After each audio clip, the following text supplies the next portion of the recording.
records, a record label division. It also includes an art gallery. Dash has built one of the largest empires in the music industry. He has since collected with Dennis Mckessie to push OSG off school grounds forward. Also have recently welcomed a beautiful baby boy named Dusko with his wife, Rocky. So, without any further ado, would you please welcome Mr. Dame Dash? Thank you for that. I appreciate that. Today I thought I'm not clear. You want me to talk about the mental health and all that, right? However you're led. Well, some of the stuff that I've been doing for the last 10 years, for me, has been therapeutic. And I think understanding what unrecognized trauma is very important. When you're born into a world where you're told you're number two, and that's supposed to be your normal, that God might be white, that you're not supposed to be in a social or a certain economic class, when you're taught that you're not, or someone from your culture may never be the president, when you have to survive and worry about eating, when you have to worry about breathing, when you have to see people die, get killed as a part of survival skills, and that becomes your normal. It's not normal. It's an unrecognized not normal. And all of these worries that we are built to think is normal, down to the systemic racism and everything else that comes with that, is a reason why the majority of the world today is depressed. In a time like COVID, and this is a war. People are dying, people are sick, they have to change their way of living. But more people, from what I'm understanding, are dying from depression during this time.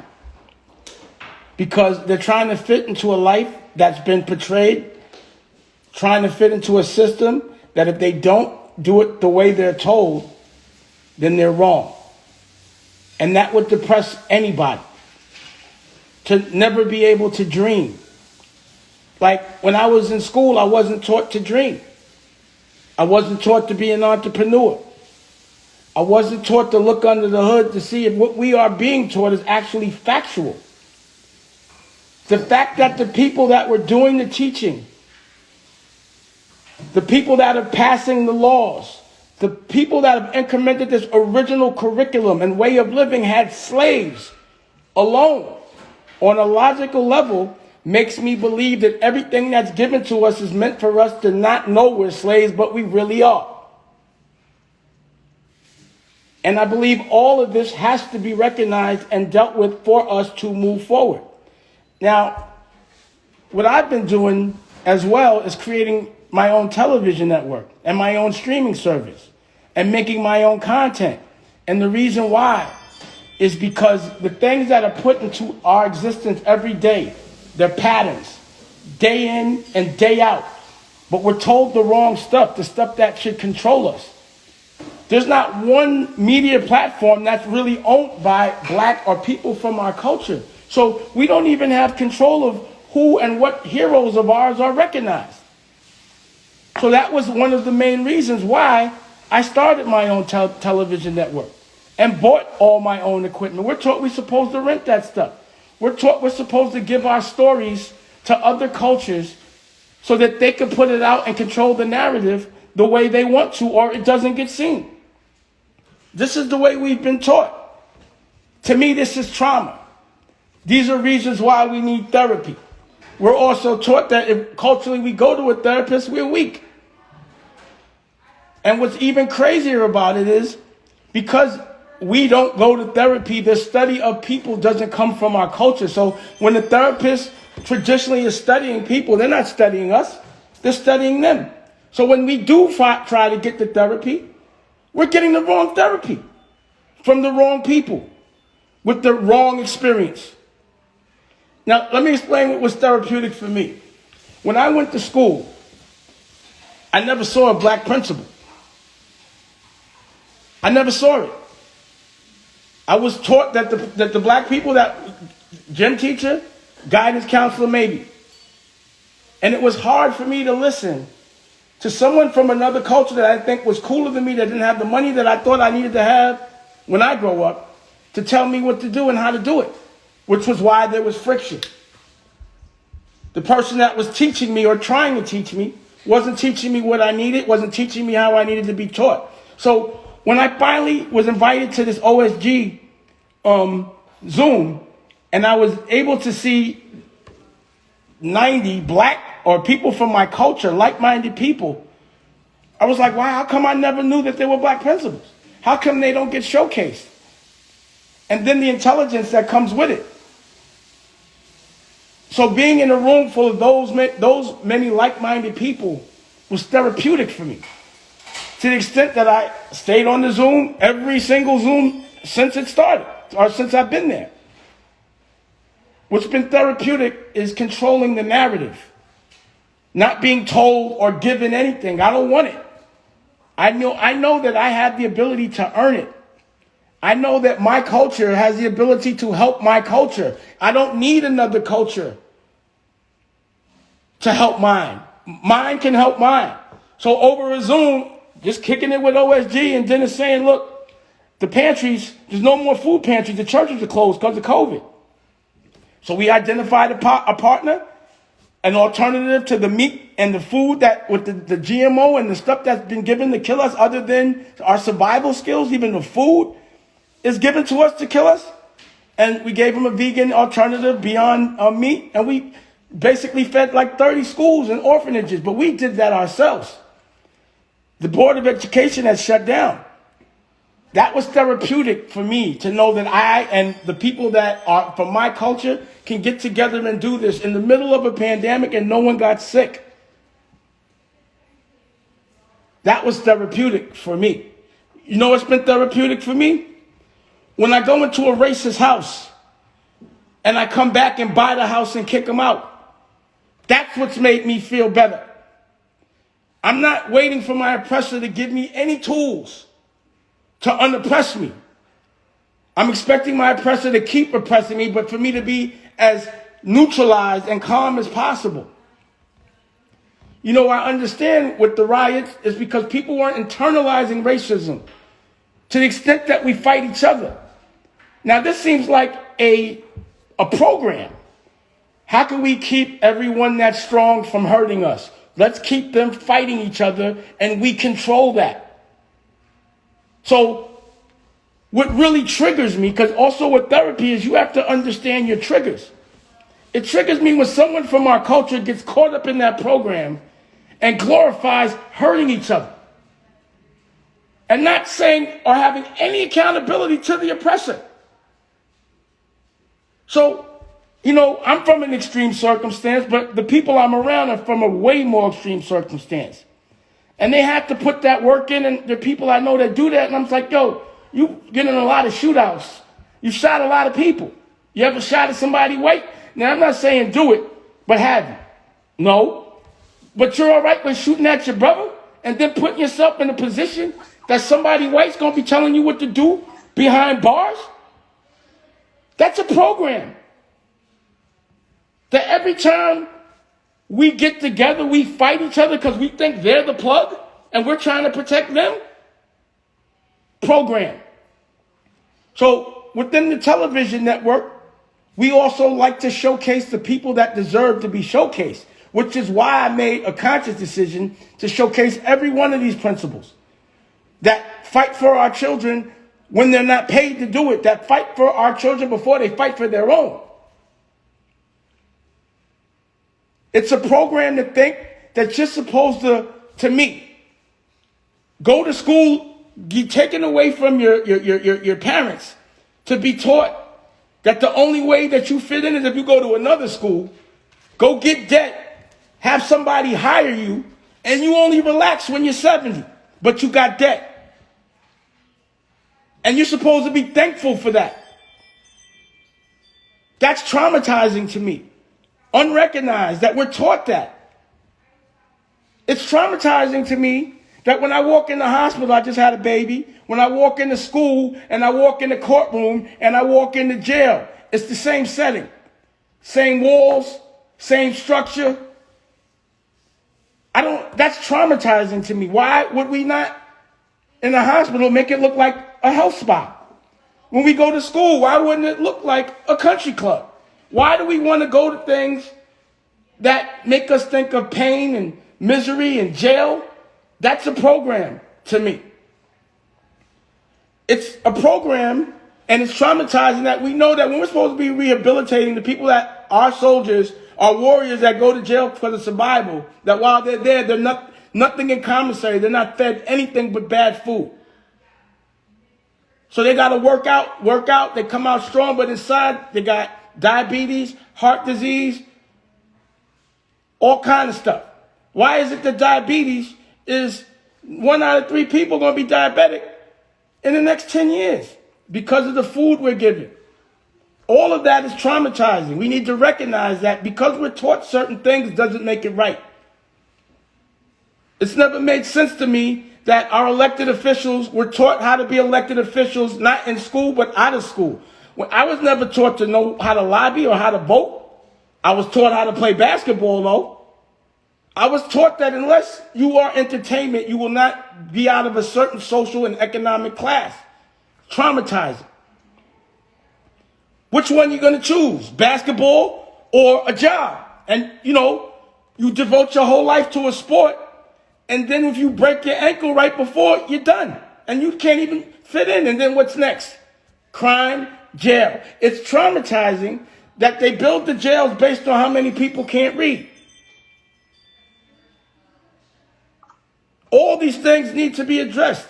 It's traumatizing, and this one is going to hit hard. It bothers people. Now, I believe in God. I believe in the Bible and all of that. But what I do know is the proper pronunciation of the word Jesus is Yahshua. But we subscribe to a European interpretation of the name given to us by more Europeans. So we automatically think that we are not number one, and then God is mad at us because we're calling him by the wrong name. Now, we become aware of this, but because we're taught that that's taboo to even touch that, even though nothing in the Bible happened in Europe, we still subscribe to a European interpretation of the name. Traumatizing. So for me, I don't sit in a dark room and worry about what other people are going to do and how they're going to help me and how they're going to help my culture. I'm sick of seeing pictures of white people picking up black babies. They need to have us showing us, helping us. And we fix the narrative. We control our economic environment, not wait to be given. Understanding how to sell something besides drugs, which is easy these days. We need to showcase our lawmakers and the people that fight for us, like all of you on here. You guys should be the superheroes, not people that are going to do what they can do just to stay where they're at and sacrifice their whole culture. These things should not be celebrated. We need to understand what the distractions are and how we should use our time. And that when there's change, it doesn't mean it's bad because we all need change. The great thing about this pandemic is that it showcased that we can make money from the house, that you can make money a different way, that you can depend on yourself. If you're dependent on you, you can make money. You don't have to be dependent on anybody else. And the world is never going to be the same. It's not a bad thing because the world, as it existed before, it could use a change. We could all use a change. But I know no matter what, every time I move into a house, it has to be a bigger house. But when I tell my girl and my wife, we got to move, even though it's to a bigger house, she still feels anxiety. She still panics. It's just because we got to move. Don't worry about that move. Embrace that move. Just go to a bigger house. Move to a bigger life. Look for a bigger plan. This is the time for new education, new ways for laws to get passed. It doesn't make sense for me to listen to a law passed by anybody that was made by someone that had slaves. That means every single law and every single thing that was taught by someone that had slaves should be revisited. Because in this day, they'd be criminals. So how are we listening to laws and listening to education that's been implemented by criminals? So to me, all this is trauma. All this is unrecognized trauma. I think perspective and narrative and the way you approach things means everything. And understanding everyone else's success isn't your success. You have to find what your success is. As a man, my success is taking care of the people I love, making sure that the people that I love never have to go through the same pain that I had to go through. If the people I love have to have the same experiences as me, I failed to me as a man. My job is to make sure my woman is independent, but she doesn't and can do whatever she needs to do without me, but she never has to. And my children should have a better surrounding and opportunity. I want to be able to practice nepotism and pass that plug to my children like other cultures do. I want to be able to work with like-minded people from my culture without fighting them. And I don't want to fit in. I don't want to look like anyone that's doing anything that's working for the old way of doing things, because it's almost like you had to cheat to fit in. You had to sacrifice to fit in. The new fit in for me, don't fit in. Do something different. Stand behind your point of view. But nothing will be given to you. You have to work hard for it. I have a new child. I'm going to definitely give him the legal education, but I'm around 90 principles. I've already been educating him from before he was outside the womb with the help of the OSG and everyone that's part of it. I've learned how to help and who to help. It's time for all of us to understand evolution takes change. To get better takes work. But this is what we're here for. The test is not to do what everyone tells you to do, but to do what you know is right. Not to be expecting of anyone to give you anything, but to fight for what you want. To fight for equity so you can pass it to someone you love. If you're hustling for a 2-seater in a 1-bedroom apartment and you got 2 kids, that's not the right dream. It's not going to work out. Understanding what real wealth is. Real wealth is being healthy, being happy, not worrying. But because we're in this program, where the minute we're on the planet, we have to worry about survival, credit, what people think, eating. It's hard to play chess. We're always playing checkers. So you have to visualize the future so that you can play chess. You have to work toward the future. Nothing good happens overnight. And you can't trust fast money. You just can't. Because then it goes fast. But, I'm just going to leave everybody with this. This normal that has been given to us, it's not normal. Understand that. Being happy is normal. Raising your children are normal. Being financially empowered, but fighting for it. First generation bread and wealth is not the easiest, it's the roughest. But being a founder, really having a point of view and fighting for it, that's what will last for your family. You don't want to get on the block when it's crowded. You have to have a new idea, and if your dreams don't scare people, then they might not be dreams. They should be things that people don't want to do because they're scared. Then you're doing the right thing. So, I'm not the guy that wants to fit in. I'm not the guy that wants to know how to survive in another man's system or how to get in another man's house. I'm about building my own. And I'm about empowering the people that deserve it. So, again, on my network, I have Healing is Gangster. And I do public therapy because I need it. I lost a baby last year. And with the help of therapy and keeping my brain together, a year later, I'm not in a dark room, I'm in a bright room, I'm celebrating. And if you don't learn from a loss, then that's what it is, it's a loss. But if you learn from it, then it's a learning experience, it's a W if you come back and beat it the next time. Being a boss doesn't mean life gets easier, it means it gets harder. It means more responsibility, more challenges, more people to take care of. More people that are going to test your faith and try to rob you, but you still got to be good despite that. And it's about, sticking together with people that deserve it. But if you don't know how to love yourself, it's going to be hard to love others. So this is a great time because it's a new world. Embrace it. Figure out what the future looks like And if your plans don't survive in a pandemic, then that's the wrong plan. Because moving forward, invest in something that is pandemic proof. You know, residual income is what I like. So being healthy in your mind is important. Making sure you work out and making sure you stay healthy physically is important. Making sure you stay healthy economically is important. And making sure your family's laughing and happy and you're spending time, because that's the real wealth. That's important. So I appreciate everybody and what everyone's doing out there. The mayor, Priscilla, who called me on, OSG. I appreciate everyone letting me speak, because a lot of people cut me off when I start talking. I appreciate that. And whoever's fighting for others before themselves, as well as themselves, I'm with you. And let's fight together. But this is a great time because we're coming together and we're showcasing we can do it on our own. Thank you very much. Have a happy holiday. And don't only, make it where the holidays is when you hang out with your family, because that's what we're programmed to think. To me, every day is a holiday. I try to sit at the table with my family every day, and I appreciate it every day. If I miss a holiday, I'm not that mad about it, because every day is a holiday. I'm not going to be programmed to only see my family 4 times a year, go on vacation 3 times a year, and work 5 days and only take 2 off. It's the opposite of that for me. Thank you.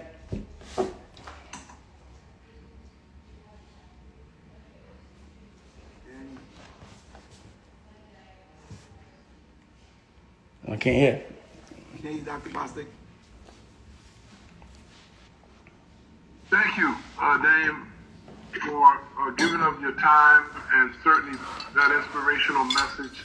I hope that all of our young people who are on this Zoom summit has been taking that in, as well as all the other messages that they've heard on this afternoon. We have one more speaker, this time from the field of education, Dennis Mckessie, who is the president and senior lead consultant of In Our Best Interests LLC.